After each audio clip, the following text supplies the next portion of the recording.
Барлықтарыңызға сәлем. Менің аты жөнім Ербол Исмаил.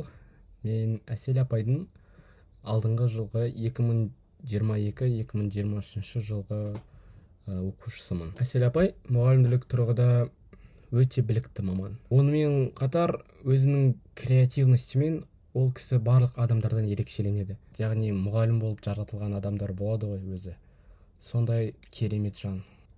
Ол кісі маған ағылшын тілін келесі левелға жеткізу үшін, келесі деңгейге көтеру үшін өз еңбегін өте қатты келтірді. Менің өмірімде Әсел апай өте бір тұлға ретінде қалыптасты. Қаншама турнирлар, қаншама олимпиадалар барлығы осы Әсел апайдың көмегімен жеткен еді.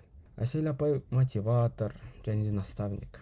Ол бізге мұғалімдіктен бұрын бізге қаншама мақсаттарға қалай жету керек екенін, мақсат қойғаннан кейін не нәрсе істеу керек екенін үлкен бір ойлау қабілетімізді дамыттырды десек болады.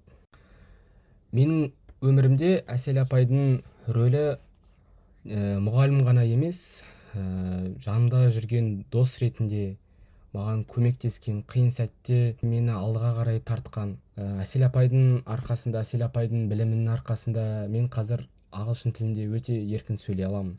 Бұл әрине Әсел апайдың білімділігінде. Мен Әсел апайдай мұғалім болғанына өте қатты қуаныштымын және де өте қатты алғысымды білдіремін. Өйткені Әсел апайдың оқушысы болу, оның тәрбиесін алу, оның білімін алу мен үшін өте бір жетістік деп айтсам болады.